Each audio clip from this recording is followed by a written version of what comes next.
Au niveau des OQTF, est-ce que la France est trop laxiste? Pour moi, oui.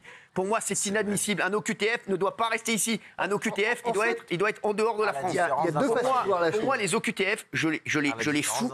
Je suis désolé. Ils n'ont rien à faire en France. Le problème, bah oui. Le problème de l'OQTF, c'est que tu es soumis à un problème pragmatique. C'est-à-dire? C'est le laisser-passer consulaire. Voilà, c'est ça. Exactement.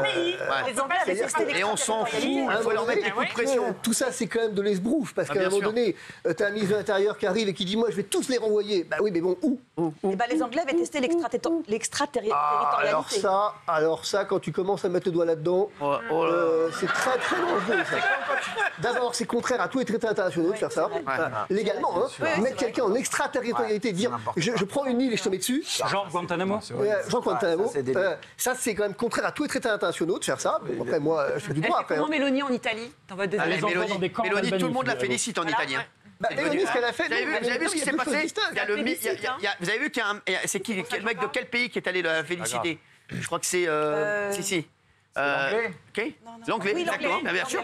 L'anglais qui est ministre anglais, exactement, qui est à gauche toute. Il est allé féliciter Mélanie pour sa politique migratoire. Il cherchait et prendre des leçons même. Exactement, vous vous rendez compte? Incroyable. On avait dit que ce serait le chaos. Après, Mélanie, elle a choisi de se Vous savez que l'Italie, j'y vis un peu. Elle a fait des camps en Albanie. L'Italie, j'y vis un peu. Et Mélanie, si vous voulez, il y a quand même, faut pas se tromper, hein. Il y a quand même une grosse part de communication là-dedans. Elle présente vachement bien, ses chiffres sont bons.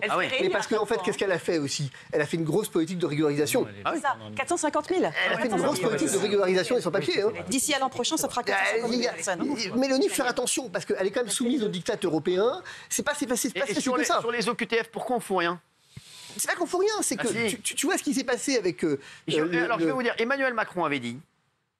il avait dit 100% des OQTF quitteront le territoire. Oui, mais Emmanuel Macron, il dit beaucoup de choses. Le problème d'Emmanuel Macron, c'est que même s'il se prend pour Jupiter, il n'est pas Jupiter, quoi.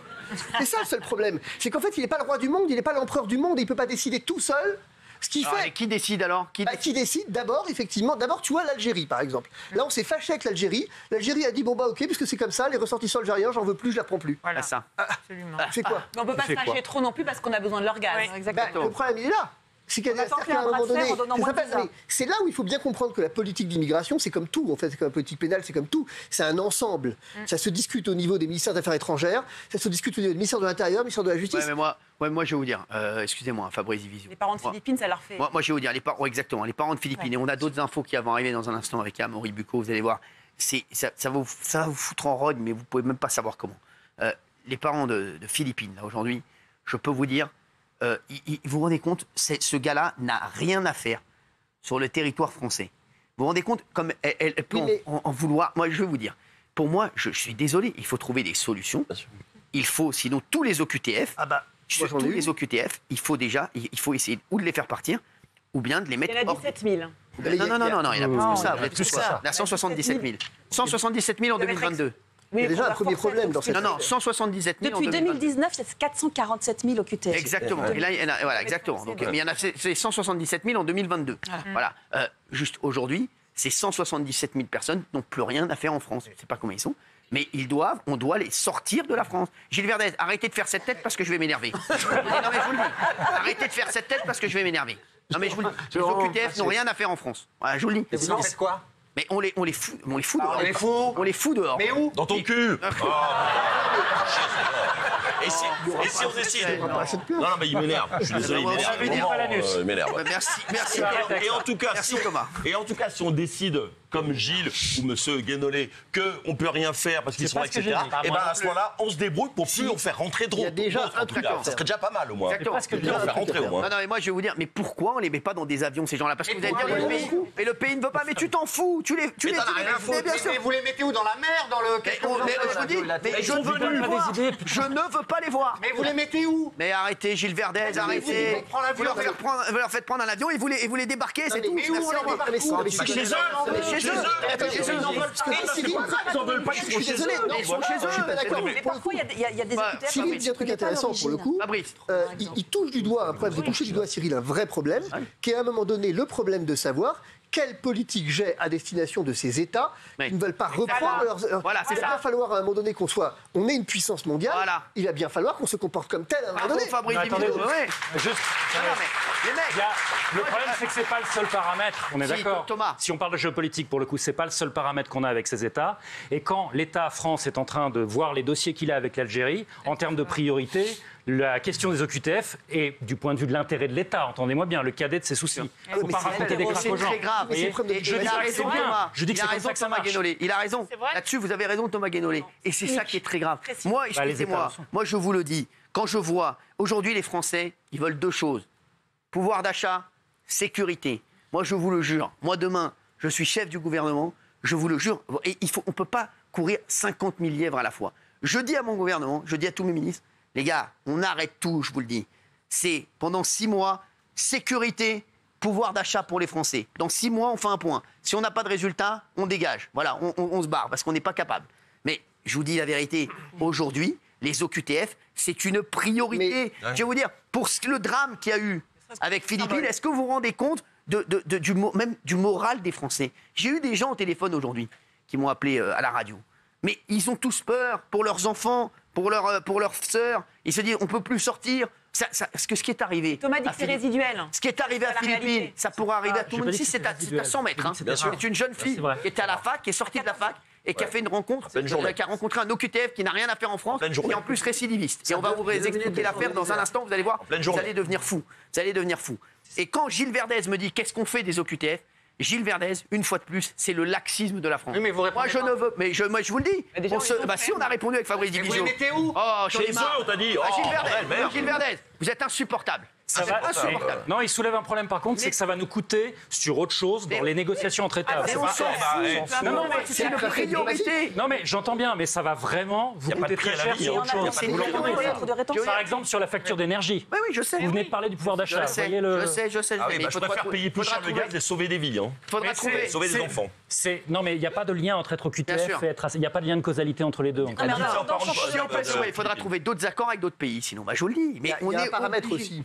Il y a un autre paramètre qu'il faut bien comprendre, c'est que la politique migratoire, en grande partie quand même, quoi qu'en disent certains, nous échappe aussi parce que maintenant, elle est sous l'égide de l'Union européenne. C'est comme ça. C'est vrai. La directive, effectivement, qui fixe la durée maximale de rétention, c'est une directive communautaire. 90 jours. Les États gardent le droit de reprendre la main. Thomas, je vais vous redire un truc. Un pays, et je le redis aux téléspectateurs, un pays, c'est une entreprise. Non. Gérer un pays, c'est comme gérer une entreprise. Non. Je vous le dis, je vous jure. Donc, moi, je vous le dis. Si. Tu sais pourquoi non? Mais si, parce que quand vous dites le gaz va nous coûter beaucoup plus cher si on s'embrouille avec l'Algérie, il faut aller, c'est très simple. Il faut aller négocier peut-être avec d'autres pays. Je vous le dis, c'est des négociations, c'est des choses. Mais aujourd'hui, la priorité des Français, pouvoir d'achat, sécurité. Je vous le dis, il faut dire au gouvernement.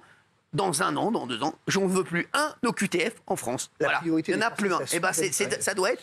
Voilà, c'était d'ailleurs la promesse d'Emmanuel Macron qui avait dit la souveraineté. Qui avait dit 10%. 100% et on est à 10%. Exactement, et on est à 10%. Il avait dit 100% de QTF dehors, on n'est qu'à 10%. Voilà. Donc je vous dis aujourd'hui, mais vous ne vous rendez pas compte. Vous ne vous rendez pas compte de ce que disent les Français, de ce que vivent les Français. Parce qu'on est compte. Il y a des Français, leur seul truc, c'est le 10 du mois, ils travaillent du matin au soir, ils n'ont pas d'argent pour nourrir leurs enfants, et ils ont peur quand leurs enfants sortent, quand eux sortent tout seuls. Et ils se disent, aujourd'hui, avant des histoires comme ça, se dit, moi je me rappelle, on disait, le Brésil, attention, c'est très dangereux. Aujourd'hui, vous savez ce qui se dit à l'étranger? Quand un mec vient en France, on dit, attention la France. Attention, c'est très dangereux. Mais je vous le dis, je connais des potes américains et tout qui me disent, non, ça nous fait peur la France. C'est Bronx maintenant. Bah oui, je vous le dis que c'est vrai. Aujourd'hui, mais c'est vrai. Avant, quand je me rappelle, quand il y avait des gens qui partaient au Brésil, on se disait, oh là, tu vas partir au Brésil, fais gaffe, on va te piquer ta montre. Aujourd'hui, c'est en France qu'on peut plus mettre une montre de luxe. Je suis désolé. C'est devenu, ça s'est accéléré. Il y a eu une accélération du délitement de la France qui est incroyable, je vous le dis. Aujourd'hui, les Français n'en peuvent plus. Alors ceux qui me disent non, et ceux qui disent non, c'est résiduel, etc., ils ne vivent pas dans le même monde que les Français. Je vous le dis. Et aujourd'hui, si le Rassemblement national est à plus de 30%, et même plus, voilà, aujourd'hui, c'est que aujourd'hui, les Français, ils attendent qu'une seule chose, c'est leur priorité, c'est de voir leurs enfants pouvoir sortir en boîte de nuit, tranquille, main dans la main avec leurs copines, sans qu'ils aient peur qu'ils se fassent agresser ou qu'ils se fassent insulter. Voilà, je vous le dis. Alors sur les insultes, c'est vrai par contre. Sur les insultes, c'est un phénomène massif. Ça, c'est vrai. C'est-à-dire que dans toutes les catégories, je vous citais l'enquête, vous savez, tout à l'heure, sur est-ce que vous avez été, vous, personnellement, victime de tel ou tel truc. Il y a une catégorie où ça pète les scores de mémoire, c'est en une seule année, 15% des Français qui ont subi ça. Ce qui est gigantesque. Gigantesque, c'est les injures et les menaces. Pas concrétisées, mais ça installe quand même une ambiance de peur. Et ça existe. Ça veut dire qu'il y a, quand on parle d'effondrement du respect, d'effondrement de la politesse et d'effondrement juste du fait d'être civils les uns envers les autres. Non, pas nécessairement de valeurs. C'est un truc plus fondamental, le fait de respecter l'autre en tant qu'être humain. C'est ça qui s'écroule. C'est vrai. Et je vais vous dire, aussi, ici dans cette émission, il est 20h38, on est en direct. Moi, les discours de Gilles Verdez, c'est pas possible, c'est pas possible. Les Français, ils peuvent plus entendre, c'est pas possible. Sachez-le. Il y a une urgence, ils ne veulent plus entendre, c'est pas possible. Donc Gilles Verdez, si c'est pour dire c'est pas possible, vous allez retrouver Fatou et vous allez lui faire un 4x4 à la maison, d'accord? Non mais je vous le dis. Et après, il y a un autre paramètre, si je peux me permettre, c'est que Gilles Verdez, là, vous vous trompez à mon avis quand même sur un point, si je peux me permettre. Oui, mais c'est insupportable. La politique, c'est l'art de rendre l'impossible possible. Oui, bah oui. C'est ça la politique. Bah, exactement. Et lui, il a l'art de rendre le possible impossible. La politique, à un moment donné, c'est l'art de rendre l'impossible possible. La souveraineté, c'est ça. Aujourd'hui, on a un problème en France. Tu disais, Cyril, que les Français craignent pour la sécurité, mais il faut bien comprendre aussi qu'on a un problème. Et c'est là où, monsieur, je suis pas d'accord avec vous du tout. C'est qu'au-delà des liens qu'on fait de manière un peu incontestablement un peu rapide, et je peux en convenir volontiers, le problème ne se pose pas en ces termes. Le problème, c'est que vous savez que c'est pas un délit d'être français. Vous savez que c'est pas un délit de vouloir effectivement la sécurité pour ses enfants. Vous savez que c'est pas un délit que de vouloir choisir qui rentre chez nous et qui sort de chez nous. Je veux dire, je sais pas si l'État est conforme à une entreprise, mais en tout cas, l'État est conforme à une famille et que chez moi, je décide effectivement qui rentre et qui sort. Chez vous? En France, on décide dans votre maison. Oui, aussi quand même. Regardez le sondage. La France est-elle trop axiste? Oui, à 96%. Mais oui, Gilles Verdez, vous êtes déconnecté. Vous habitez où? C'est insupportable. Cette tête, là, toute l'émission, il est comme ça. C'est insupportable. On dirait le cerveau. David Niven, il est comme ça. Sans rigoler. C'est insupportable, je ne sais pas ce qu'il dit. En plus, pour lui, tout est impossible, on ne peut rien faire et on reste dans la merde. Excusez-moi, Gilles Verdez, vous êtes la France de l'échec. Voilà, c'est possible, pourquoi on ne le fait pas? Mais répondez-moi si c'est possible. Monsieur Darmanin, il a fait tout son possible, il a échoué. Darmanin, c'est pas de son ressort. Ah, d'accord. Il peut essayer, mais c'est pas de son ressort. Okay. Il faut qu'il y ait des accords avec des pays, il faut que ce soit avec le ministère des Affaires étrangères et le président de la République. Donc Gilles Verdez, quand vous aurez travaillé, vous pourrez revenir dans cette émission. Pour l'instant, occupez-vous de ma vie et donnez-lui un Babybel. Merci. Merci Thomas Guénolé. Je voulais vous remercier d'avoir été avec nous. Vous pouvez revenir très vite, parce qu'on aime bien quand vous êtes là. Fabrice, c'est un bonheur aussi. T'aimes bien quand il y a Thomas? J'aime bien, j'ai le senti. Ah ouais, je sais. Ouais.